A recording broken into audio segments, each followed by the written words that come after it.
Woof woof! Hey guys, it's me Marcus, aka the Mad Dog, and thank you for tuning in. So we've already done 2 where to starts, and I'm already going to be breaking the formula a little bit because I've got something really special for you today. I'm going to be doing a where to start on none other than my absolute favourite team on the planet, the Power Rangers. Now we're kind of in a Power Rangers renaissance. It's not really that thing that's just for kids anymore. It has kind of been matured, it's kind of branched out, and it's been seen a bit more widely regarded as something that we can enjoy now as adults. Little known fact, I did actually have a second channel a few years ago when I first started doing YouTube where I just talked about Power Rangers. And I'm sorry if you're watching this, Mum, but I genuinely think the Power Rangers are the things that actually taught me how to love. I've got a ton of the figures on top of my galaxies, and I've got the Zords and helmets still at my mum and dad's house. But with this where to watch, we are going to change the formula a little bit, because with Power Rangers it might now be the case that you solely only know about them through the recent comic series with Kyle Higgins. Or it may even be the case that you used to watch it as a kid and now you don't know how you can get back into it. So whether you've been following the series for its 27 years since its inception and you're just looking for something new but quite familiar, or maybe you've never heard anything about the Power Rangers before, or it might even be the case that you used to watch them and now you want to know what you can have to get that nostalgia effect back. I'm sure there's something for everybody on this list, and we're just going to jump right into it, because trust me, as we've learned from the past, I can genuinely talk about Power Rangers for days on end. So my first pick's a pretty obvious one, especially for the modern day, but it is the current comic series that was originally written by Kyle Higgins. So at the minute there are these 3 really beautiful hardcovers that have come out, but they do keep drifting in and out of print. But what this does is it takes place after the Power Rangers have just suffered the Green with Evil arc. So Tommy's in the team and it's been modernised to today's standards, so you've got mobile phones and stuff like that, but it's dealing with the things that the TV show never actually wanted to deal with. So there are trust issues between Tommy and the rest of the team. Tommy doesn't really know if he is supposed to be a good guy. And when this comic series was first announced, you might have turned your nose up at it and you thought it wasn't going to be something good, but trust me, we're now about 60 or so issues in, and this is one of my favourite comics of the past decade. If you're a Power Rangers fan, this is going to be great from the first issue, but if not, it might be worth giving it until a character called Lord Drakken's introduced. That will then propel you all the way to Shattered Grid, which is this comic spanning event that just takes place over the entire Power Rangers universe. But maybe that's too much for you, so my next pick that I've got for you is to jump into this series at the Necessary Evil arc. At this point, Kyle Higgins has left the series and it works as kind of a soft reboot because it takes place now that Tommy's the White Ranger, so obviously you've got Jason, Trini and Zach now off at the Peace Conference, but it actually turns out that they propelled that storyline forward as well. But if you were one of those kids that stopped watching Power Rangers after the first series, or maybe once Jason and Trini and Zach left, this would be the best jumping on point for you because it actually continues within that continuity. We are still sort of ongoing in this point, so this might be the best point for you to jump on into single issues. However, the next one that I've got for you is Go-Go Power Rangers. Now Tommy as a character is very Marmite. People either absolutely love him or they absolutely hate him. If you're one of the people who absolutely hates Tommy, that's fine, that's your opinion, but you might prefer Go-Go Power Rangers. The storylines aren't as world-shattering, although sometimes it does cross into Shattered Grid, but for the most part it's just focusing on the 5 core members of the team, so you've got Jason, Trini, Kim, Zach and Billy, and you just follow them on some good old-fashioned Power Rangers adventures. This was a series as well that for some reason just started changing all the colours of the costumes about, and you think it might just be a gimmick, but it actually worked out quite well. I've only really been reading it in single issues because for some reason Boom Studios doesn't want me money by making them into deluxe hardcovers. Like, come on, just do it already. But this is still easy to pick up, and I think it'd be a good alternative if you don't really want the Tommy heavy Mighty Morphin Power Rangers. Now for my third pick, this is for people who maybe want to get into Power Rangers but they don't know too much about them. You've got crossovers with other established teams. So for starters, you've got a crossover that they had with Justice League that was written by Tom Taylor, and they've also had a very recent crossover with the Teenage Mutant Ninja Turtles. Don't worry, we're going to touch those turtles a little bit later, but it might be the case that you actually didn't ever read or watch Power Rangers before, but you've heard all this buzz and you want to get into it, but admittedly these series might not be as new reader friendly as you'd like them to be. When you have a crossover with 2 teams that have never really met together, you've got that benefit that they actually have to introduce each other, because you might not be a fan of Ninja Turtles but you might be a fan of Power Rangers or vice versa, and it might be the same with Justice League. So if you've read either of those series before and now you want to branch into Power Rangers, the crossover with those characters is probably going to be the best bet for you. Now my 4th pick, and this was a series that completely got forgotten about, but it's Power Rangers Pink. Now this one is for people that left the show around season 3, so you might have just been there just before it started turning into Power Rangers Zeo. So you might have still had Kim as your Power Ranger, but then she just got replaced with Kat. But Power Rangers Pink was a 6-issue miniseries that followed Kimberly after she left the team. You do also get some interaction with other original Power Rangers members, so you see Zach and I believe you see Trini in it as well. It's a fun little spy espionage story that isn't really solely focused on being Power Rangers. It's kind of the equivalent of DC's Grayson, because it's a story about about Dick Grayson, but it doesn't really have any bearing that he's Nightwing. In the same way that Power Rangers Pink is a story about Kimberly, but it doesn't really matter too much that she's a Power Ranger. You do of course get some of that good stuff in there, but maybe if you're looking for something minus all the cheese that you're used to, you can jump into Power Rangers Pink quite easily. Now I'm going to continue with the Power Rangers graphic novels. Like I said, I've got some stuff that isn't necessarily Power Rangers towards the end,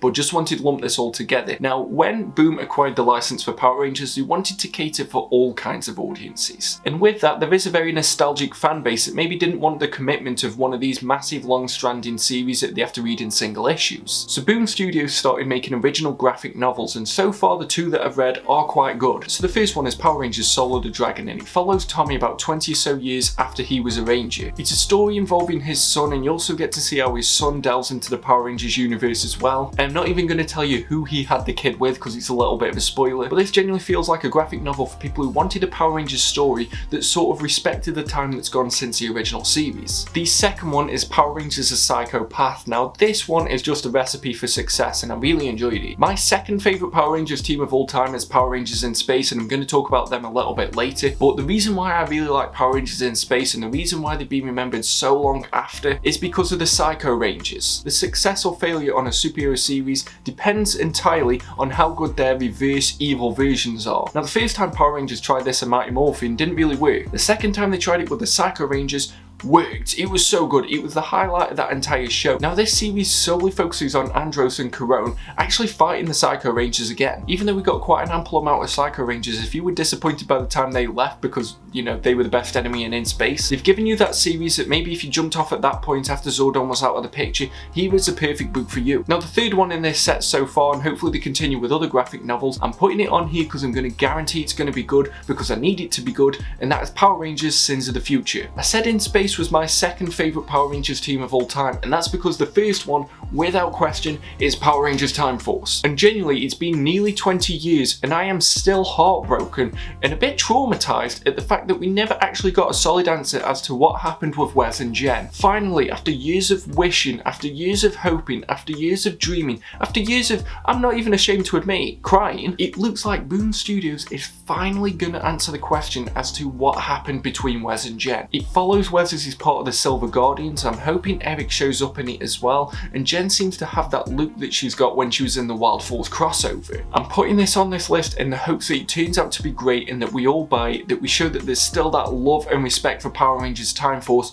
and something just other than Mighty Morphin, so that hopefully, I know this is absolutely wishful thinking and I know the stars have to absolutely align for this to happen, but then again it happened in Power Rangers Lightspeed Rescue, so maybe it's possible. But I'm hoping Boom Studios sees the potential of like an ongoing series of Power Rangers Time Force comics, and they realise that I have so much passion for it and so much bitter resentment to the fact that it ended as soon as it did, that they just asked me to write it, and I would gladly do it for like a fraction of the cost of anyone else, because I need it. I just need that catharsis to just get over what happened at the end on that beach. More like time for more tears. Now to switch this up a little, I know with these where to starts, I always mainly just rely on comics, but with Power Rangers, it's more of a franchise that was never initially a comic series, so I'm going to give you some suggestions of other stuff and other media that you might enjoy as a Power Rangers fan. But if you wanted some more comic series, the next one that I definitely recommend to you is the Teenage Mutant Ninja Turtles series by IDW. This is phenomenal, and just like Power Rangers, it has no right to be as good as it is. But what I've noticed with these series that are comic adaptations of shows that we used to watch as kids is that the writers grew up with those series, so they've matured at the same time as the shows become nostalgic. Those stories have been integrated into their brains and they've just developed over the years, so that's why all these series end up being absolute amazing, because in effect these are basically fan fiction, and the best example of that is the Teenage Mutant Ninja Turtles series. I'm hard pressed to say it because TMNT has so many great kind of runs and stuff like that, whether it be on TV or in comics, but this might actually be the quintessential Teenage Mutant Ninja Turtles story. But with this series, and it did actually come out before Power Rangers, you're going to get that reverence for the characters, someone who's got a deep understanding but also built their story writing skills over time. This has gone on for a while now, and yeah, there is a lot of mini series. It's a main series that I've really enjoyed, but I definitely recommend this to anybody who's just finished off the Power Rangers series and they're looking for something new. But maybe you know already that you don't like Teenage Mutant Ninja Turtles, and I'm trying my best not to judge you at all. So what I would recommend instead is to read Transformers All Hail Megatron. Now this is part of their IDW line that the Power Rangers books are now blocking, which I know is blasphemy for some, but the All Hail Megatron storyline was probably the highlight of this for me. Now All Hail Megatron actually acted as a jumping on point for people who maybe didn't follow the Transformers comics already, and admittedly they were getting quite convoluted, but effectively the Decepticons have won. The Autobots are completely on the run, and more than that, it's not even just a great Transformers story, it's just a great story. Well, I reckon I could give this to somebody who doesn't like Transformers or maybe hasn't heard of them, and they'd still find something enjoyable in it. Because again, it just so happens that it's a story about Transformers rather than a Transformers-centric story. So if you like that kind of desperate team having to scramble together to take over insurmountable odds, Transformers All Hail Megatron is definitely the one for you. Shit, I really need to read this again, it's been a while. Maybe there's a review coming soon, so subscribe if you haven't already, click the bell notification, and as soon as that's up you can watch it. And my last traditional comic that I'm going to recommend is none other than the He-Man series from DC. I've read a large chunk of this and I really enjoy it, and I didn't really know anything about He-Man growing up, it was a bit before my time. But again, similar to Transformers and similar to TMNT and Power Rangers, this is just good storytelling, it's good comics. Like to me, He-Man is almost sort of like a more friendly Conan the Barbarian, so of course I'm going to enjoy it, and of course I can recommend it to you. You've got some great storylines here involving Skeletor, Castle Grayskull, and there was like a universe spanning event at one point. And as well, it's got that benefit that it's actually being picked up by DC Comics, so you have some kind of crossovers with like the Injustice League at one point. Like I said, I haven't read all of this yet, but from what I've read already, I really enjoyed it, and I can definitely recommend it to someone who's enjoyed Power Rangers. Now this is where we're going to change things up. I haven't got any more comic recommendations for you. From here, I'm going to be recommending some manga, and I'm going to be recommending some TV shows. So the first one that I'm going to recommend is a series called Gantz. Now I watched the Netflix series, and this recommendation for the manga also comes very heavily from a girlfriend, so blame her if it's bad. But Gantz is this series where people who have recently died find themselves in this weird sort of pod, and they've been tasked with taking down monsters. They've got cool suits, it's not really as colour coordinated as Power Rangers, but it's got that sense that you've got a team of people that maybe didn't necessarily know each other before having to band together to take down a bigger foe. The reason I'm mainly recommending this is because of the monsters and the kaijus or whatever they call it in that universe, and it's much more intense. It does actually feel like Power Rangers for people who don't really want to say they watch Power Rangers anymore. And the second manga recommendation again comes from a girlfriend, so again blame her, but it is Mobile Suit Gundam. Let's be honest, the bit that we mostly like about Power Rangers is the cool swords and all the fighting. Mobile Suit Gundam is entirely that. I've flicked through a lot of these books and they've come out with 12 gorgeous hardcovers of the series, but effectively to me, the way she described it, it sounds like it's the Megazords and Power Rangers crossed with Star Wars. So maybe you're wanting to respect the original origins of Power Rangers and go into more the Japanese side rather than the American side of it. So if you didn't really fancy Transformers, the alternative for you would be Mobile Suit Gundam. Now the last couple of suggestions are entirely TV shows, because Power Rangers first and foremost was a TV show, and it feels like it wouldn't really be doing the series justice if I do a where to start on Power Rangers and don't mention any kind of Power Rangers TV shows at all. And the common misconception before these series came out was that Power Rangers was entirely for kids, and I cannot disagree with that more. Just because something was created for kids doesn't mean that there's no benefit watching it as an adult, because let's be honest, we all still watch Toy Story. There are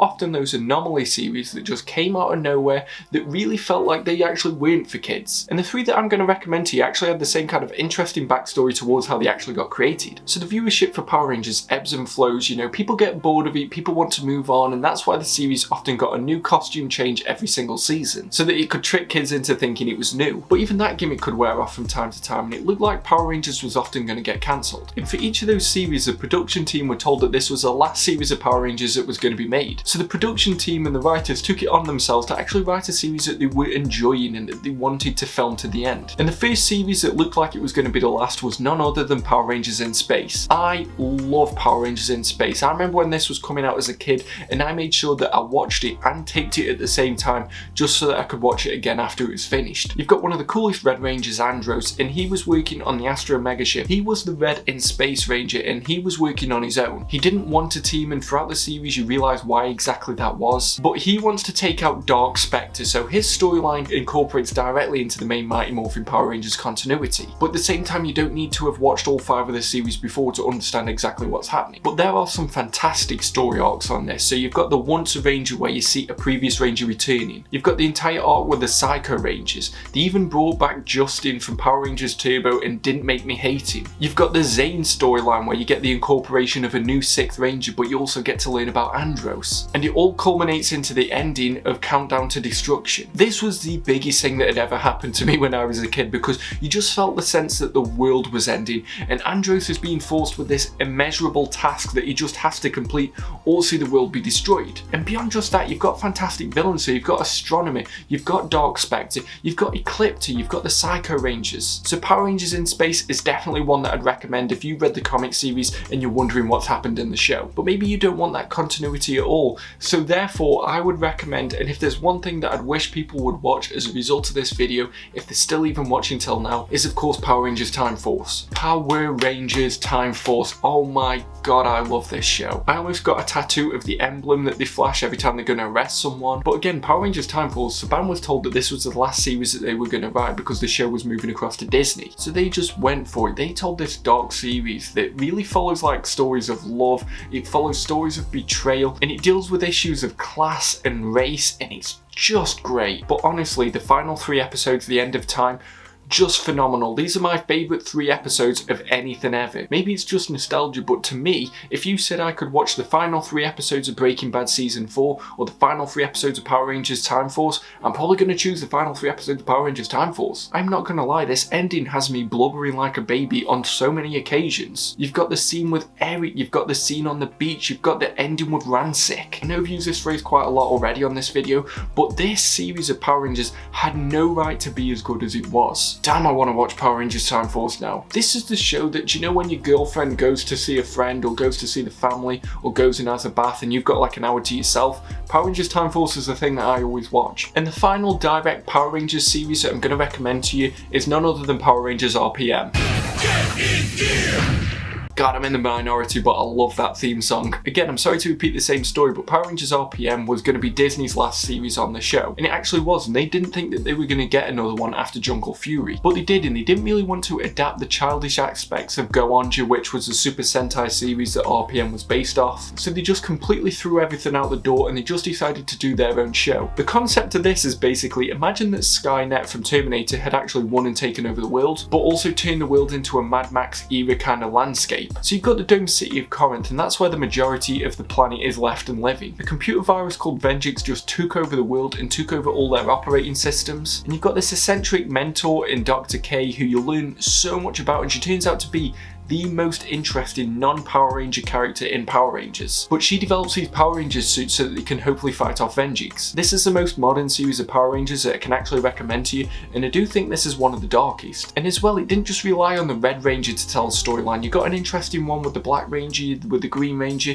even the Yellow Ranger got an interesting story. So Power Rangers RPM, I can definitely recommend that as well, and it benefited of being a short series. But the last thing that I'm going to recommend for you today, and I think it's worth it just for the history of Power Rangers, is none other than Super Sentai. Now, for those who maybe don't know, Power Rangers took the footage of Super Sentai, so the stuff of the Rangers fighting and the Megazords actually came from a Japanese show, and that Japanese show is fucking mint. The benefit of watching Super Sentai over something like Power Rangers is that each series was its own thing and it dictated what it was going to do. So sometimes you've got a car theme, you've got a ninja theme, you've got a samurai theme, you've got like a time police theme, you've even got stuff like pirates and angels as a theme. But whatever theme they went for, they properly committed to, and it was integral to the story. So what you can do is you can have a look at some of the Super Sentai series, figure out what type of theme you like, and then go from there. The ones that I can personally recommend is stuff like Deca Ranger, which ended up being Power Rangers SPD, Go Kaiju, which ended up being Super Mega Force, but I cannot recommend Super Mega Force. Die Ranger, which gave us the White Ranger and then got completely skipped, and it's sort of like a martial arts theme, which is really fucking good. Jetman, which never got adapted into Power Rangers, Mega Ranger, which became Power Rangers in Space, and Time Ranger, which became Power Rangers Time Force. It is a bit of a commitment to get through a series of Super Sentai, but it's so enjoyable when you do. I feel like for the most part with the series that I've seen, Super Sentai takes the time to actually build every single character within the roster. So I've given you some suggestions there, but you can go and look and see which type of team you might actually resonate with. But Super Sentai is just fun because it hasn't got any of the restrictions that Power Rangers often tends to have. And literally, Japan does not care if it's a kid's show. They will swear, they will kill people on screen, they will show blood.